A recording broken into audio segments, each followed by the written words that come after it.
In this lesson, we're going to start writing some code. And as I mentioned in the previous videos, when I started creating this book, I thought about naming it something like Solving Problems with Pure Functions and Expression-Oriented Programming, or Solving Problems with Pure Functions and Data Types. And that's what this lesson is going to get into.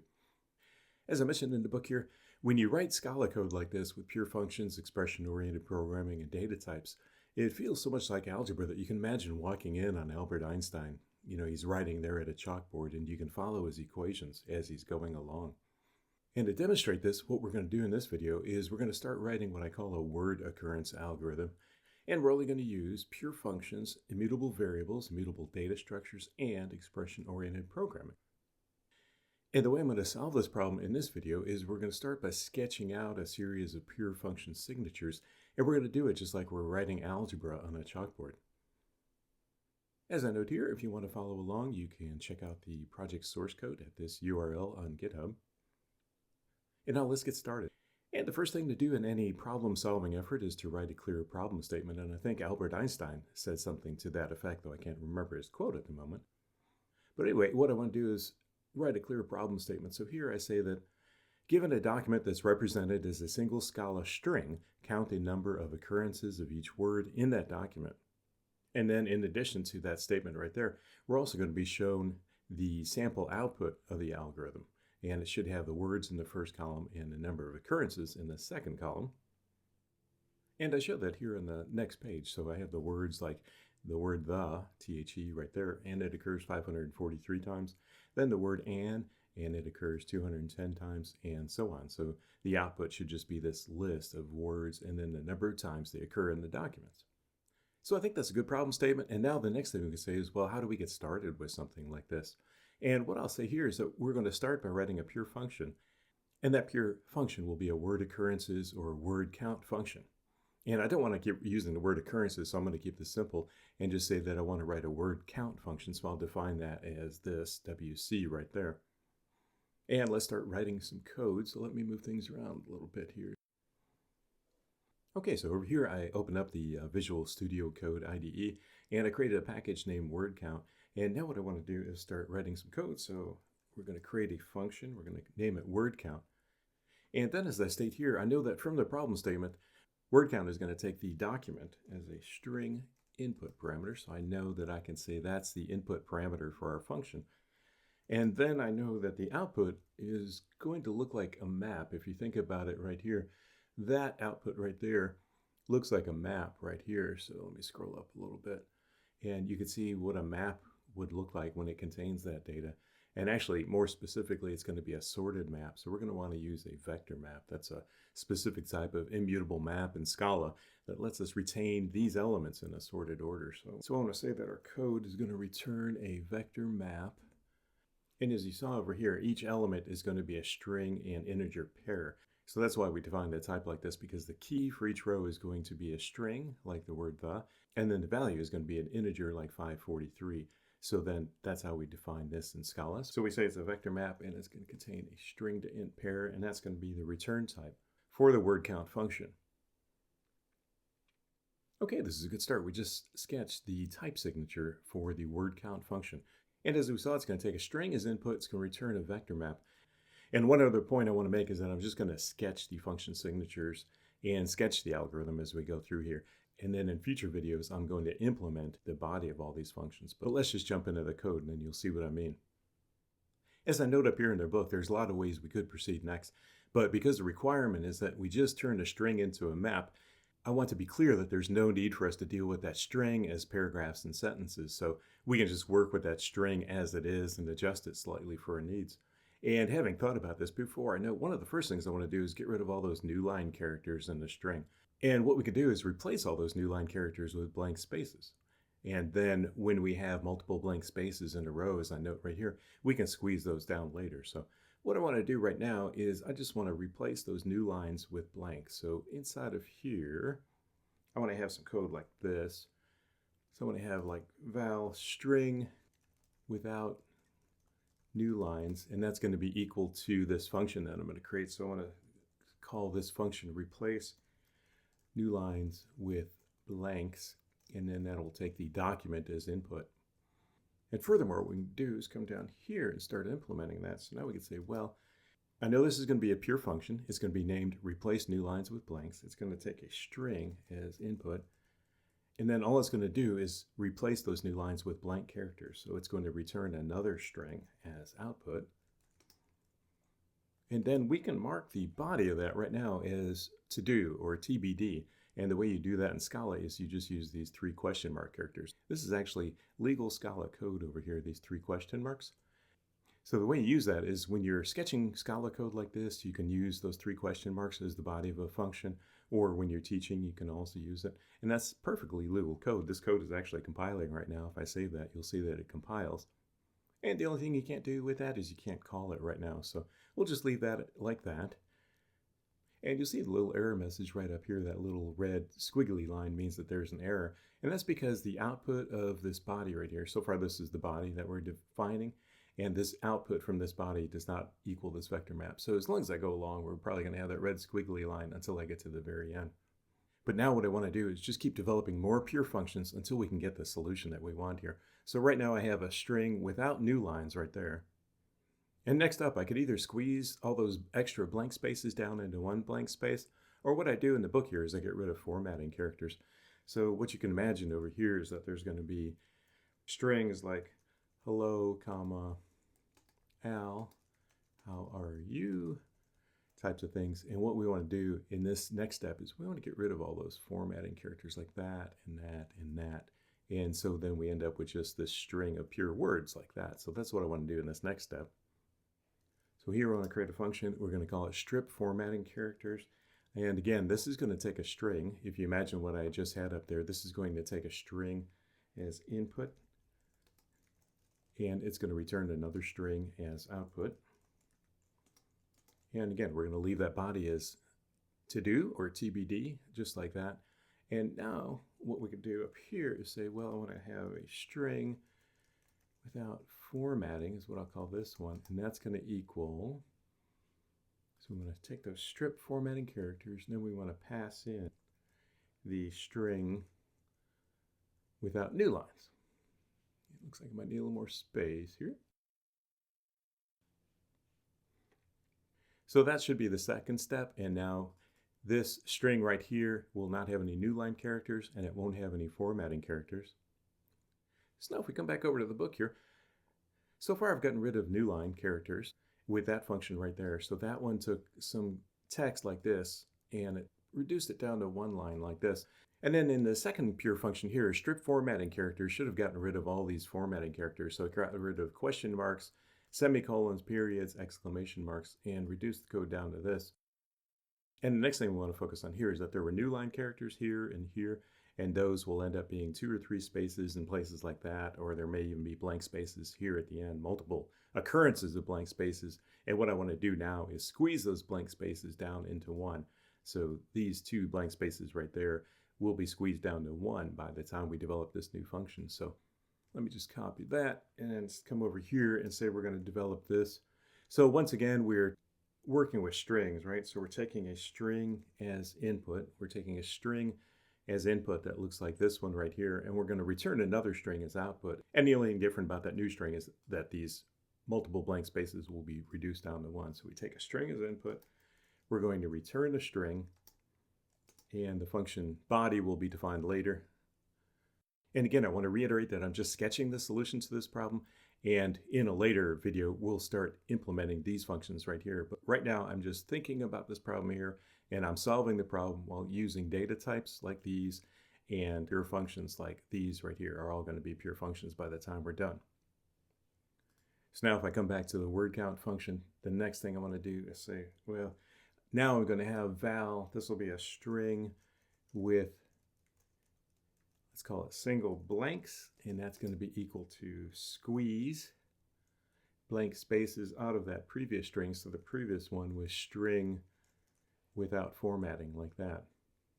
So this is the next step in the solution, and as I mentioned, now we have a string that looks like this, except for that is condensed down to 1 blank space right there. And if you think about the problem, right now we have a string that should be in pretty decent shape. So Now we want to work our way towards creating this vector map over here. So the vector map right here is going to be our final solution. So now we need to go from this string that has single blank spaces to this vector map over here.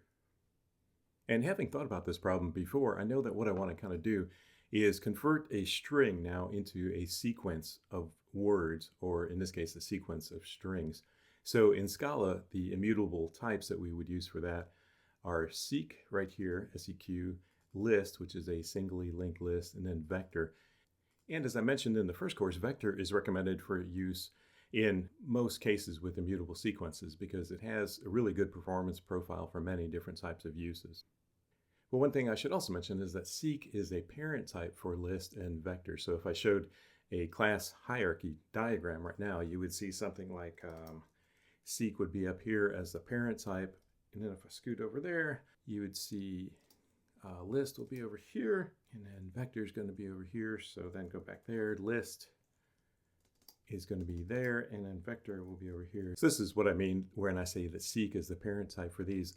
And a lot of times what we want to do when we're writing functions is just say that we're going to return a seq because it's a more general type. So we're not specifying, oh, that I'm going to return a list from here, or I'm going to return a vector from here. When you say seq, again, you're referring to kind of like the parent type, and you're saying all that you need to know about what's coming out of this function is that it's a sequence. How it's implemented below that doesn't matter. So that's the point I'm trying to make there, and that's why when I look at the code over here, that's why this returns a sequence right there. So let's go ahead and work on that function next. So let me go back over here. Let's copy this guy right there and come back here and paste that in. So again, this is going to take a string as input, and I just told you it is going to return a sequence of words, which are again represented as strings as the output of this function. And again, I'm doing this because right now I have a string and I need to get to a vector map. And I know that to get to a vector map, the first thing I really want to do is create a sequence of these strings or words right here. And then I can do the work to convert this sequence of strings into a vector map. So that's going to be that code right there. So then what I want to do is come up over here, and now we're working with a list of words. And this will be convert the string to the list of words, and then the string. The latest string that we're working with is the string with single blanks right there. So that's that one right there. And now the next thing I need to do is convert all words in the string to a common case to make sure that I count them properly. And I mentioned that right here. So in a string, you might have do with a capital D and do with a lowercase d. And although it's not specified in the requirements, I feel like I want to count those as the same word. So that's what I'm thinking about right here. And so what I say right here is that I'm going to convert all these to lowercase, and I'm going to go ahead and do that right now.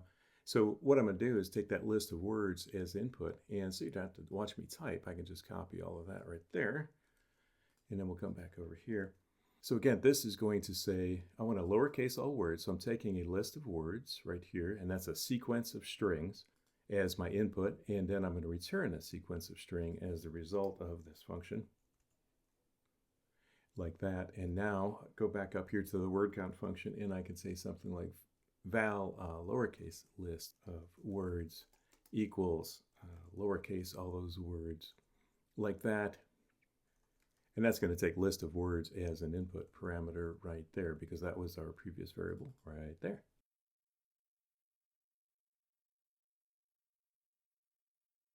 And now what I want to do is take a little break away from sketching code and kind of talk about some of these functions, because if you're just looking at these functions the way I'm sketching them over here, you might get a little bit lost if you don't know exactly what I'm thinking. So let's come back over here. So if we start with the string from Yoda and do or do not, there is no try. The thing I have here is I do have that one capital D, and then I have the lowercase d over here. So far this guy is a string right here. And what you could do, let me come back over here. So there would be a function like this, convert string to a list of words. Let's actually start with that one right there.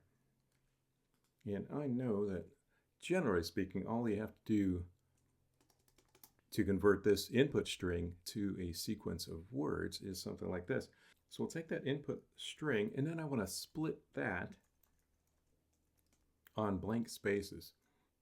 So assuming this is properly formatted, which fortunately it is right now, I can split that. And that will actually return an array of string. And I'll talk about that more in the following video. So what I want to do once I get that result is just convert that to a sequence like that. So that's going to be that function right there. So then what code do I have here? So I call this one list of words. Let's do that right there. Let's copy that code. And we have list of words, and now we can give that S. And now you can see list of words over here is that sequence of string, and it contains these words right here. Again, one thing I don't like about the REPL is it doesn't include quotes around these, but these are all separate strings inside of this array seq right there. And I don't really like an array seq, so let me jump back to that code. How about if we make that a list just to be more specific, and then we come back here, and now that looks a little bit better to me. So what I'm thinking right here is in the functional programming world, we never use an array. I'll talk about that more in the future videos. And because I don't want to use an array seq either, I don't want that appearing anywhere in my code. So I'm much happier having a list right here. And the reason for that is list is immutable. And anytime you see the word array in Scala, you can start to think, well, that's a mutable thing. And again, in functional programming, we just don't do that. So again, I'm just taking this little break here, and I just want to show you a little bit of concrete code to show what I'm thinking over here. So anywhere when you see these question marks over here like that, that's actually going to be replaced with real code like this in the future. And again, I'm going to get into this in future lessons. And the next thing over here I want to do is start converting that sequence into a map type. So let's do that. I'm going to call this one convert word list to word count. And what I'm thinking is now that we have this sequence of words, like I showed right here, what we're going to do here is say, yes, this function is going to also take in a sequence of words just like that. And then it's going to return a map. And as I showed earlier, this is going to be a map of string to int. And that's the way this function is going to work right there. And then I can come back up here to the word count function and say, well, this is going to be my initial map. And then it's going to equal that. So convert word list to word count. So that's going to be the lowercase list of words as input. And then it's going to return a map right here. And I should mention here that in this area right here so far, I'm not showing any types. So if you actually want to show types over here, which sometimes can be more readable, all you have to do is copy that. And then we can paste that in there like that. And that's perfectly legal code. So you can either not show the types as I did in these lines right here, or you can show the type as I've done right there. And that's the syntax for showing the type of a variable like this. And now the next thing I want to say is that I know from experience that this map over here that we just created is not going to be sorted. So it may look something like this right now, where the values are not sorted over here in the second column. So what we want is for them to be sorted like this, where 543 is first, 210, then 99. But what we have is something like this. And again, I just kind of know from past experience that this is not going to be sorted because it takes a little bit extra work to get that sorted. But what we can do now is say, well, let's go ahead and write a pure function and let's sort that map by the highest value. So let's come back over here and declare that we're going to write another pure function. And this one is going to take in a map. And again, it's unsorted, so we just call that a plain map. It's going to be a map of string to integers. And now I want to return a sorted map. And in Scala, I mentioned the way we do that is with a vector map. And again, this is going to also be a string to int. And then the body, again, I keep saying the body is TBD or the body is to do. And the way we declare that is with these 3 question marks.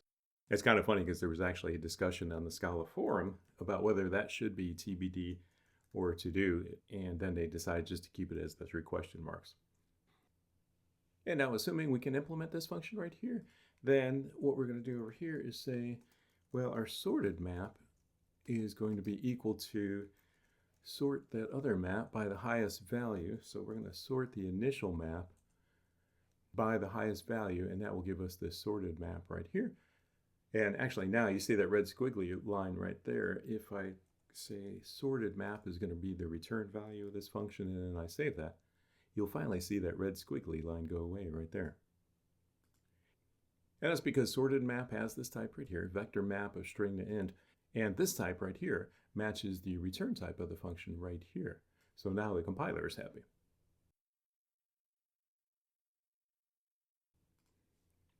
So if you're following along with me, you know that this is the solution to the problem. This is the solution to our word count function right here.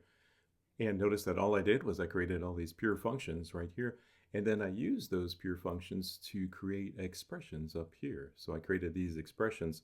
And then when we were finished, we returned this sorted map type right there. And so all of this code right here is our final solution. And again, just to reiterate, all that we did was we thought about the problem. We said, well, I need this function right now. And then we sketched the function using types right here and with the assumption that this is a pure function. And then we created this expression right here. And then we said, okay, we got that step done. Now what do I need to do? Well, next thing I need to do is I need to strip these formatting characters. So then we created this pure function here. And again, we thought about the types and we said, well, it's going to take a string as input. It's going to return a string. And the body doesn't matter right now. So we kept going through that thought process. And finally, when we got to this point right here, things started to get a little more complicated because we started converting strings to list of words. So then our input type was a string. And then our return type here was a sequence of strings.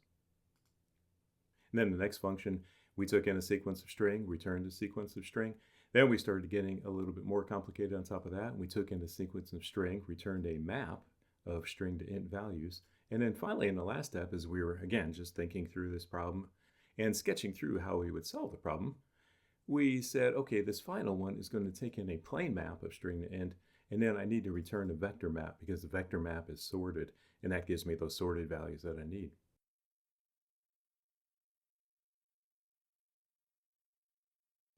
And then at the end of this lesson over here, I ask a couple of questions, and I think these are really important. And the first one is, do you think that code is hard to read? After we just went through this process over here, do you think there's anything about this code that's particularly hard to read? Like if you're new to Scala, you might not be totally comfortable with strings and sequences and maps and vector maps, but assuming you know what these types are over here, is this code hard to read? And then a second question is, do you think the code is hard to reason about?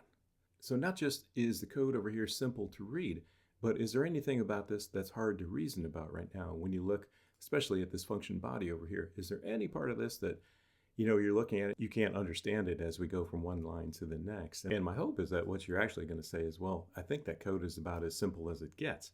And that's because the functions are pure and the variables and the data types are immutable. And this code ends up being written in an expression-oriented style, just one line after another of pure functions and immutable variables. To me, I think that code is about as simple as possible.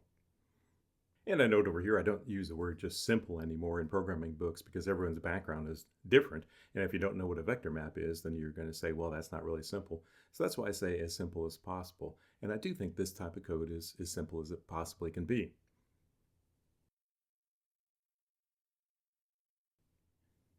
And one thing I want to say is that this reminds me of algebra quite a bit. So if you move that over there, this is basically the equivalent of saying, well, A equals some function on a string S. And then the next line is going to be something like, well, val B equals some other function on the value of A. And then val C equals yet another function. And that's going to work on B, and so on.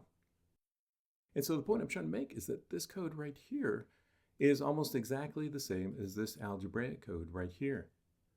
And to me, that's what makes this code so easy to read.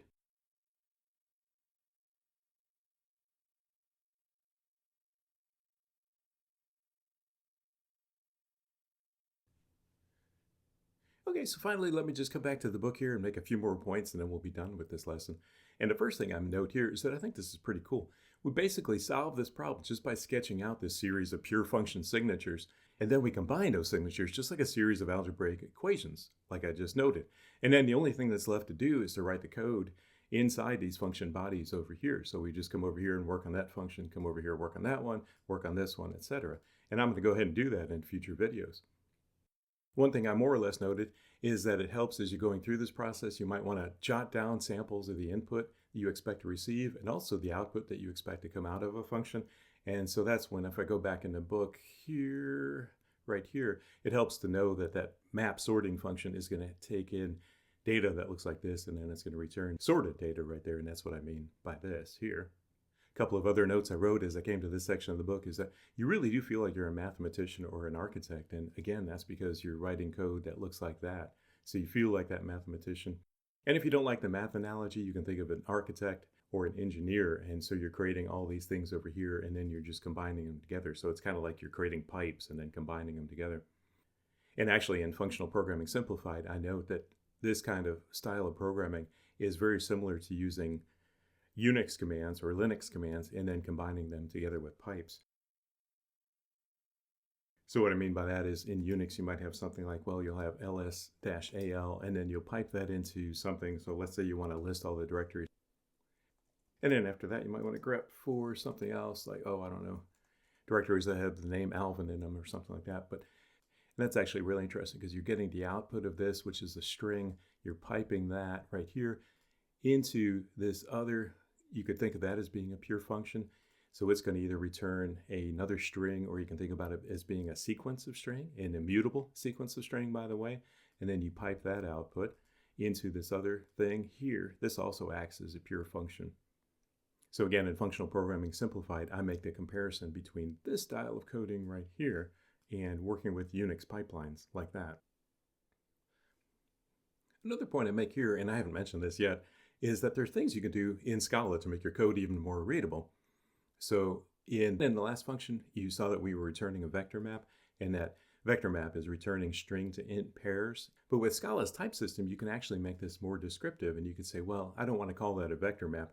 What I want to do is I want to tell other people, well, this map is sorted by value in descending order. So you could actually create this own type as a type alias and then use that as a return type from your function. So that's one thing you could possibly do. And then it gets even more interesting because you can say, well, instead of doing string to int, I could use that same name here. And then I could say, well, what it actually is a pair of word to count. And again, with Scala, you can do this type of thing.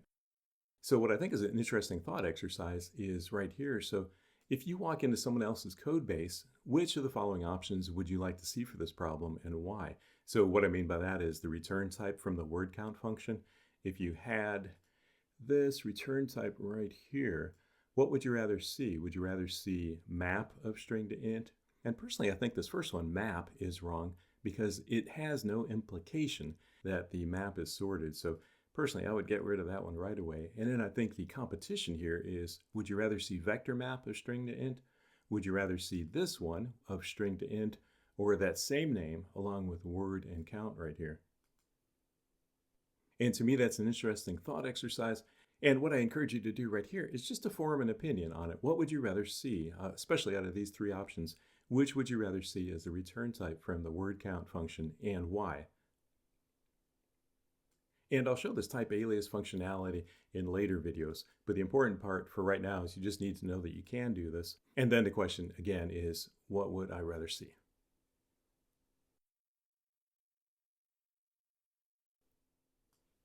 Finally, as I note down here, we are done right now. We're done sketching out all these pure functions that we need to solve the word count problem. And now the only thing we have to do is actually write algorithms for these function bodies over here. So that's what we're going to do in the next several lessons, is just come over here and start implementing these function bodies. And so we'll implement that one first, then this one, and so on and so forth. And we'll implement those and then actually show a full, complete solution with all of that code implemented. And that's going to be in the next several lessons.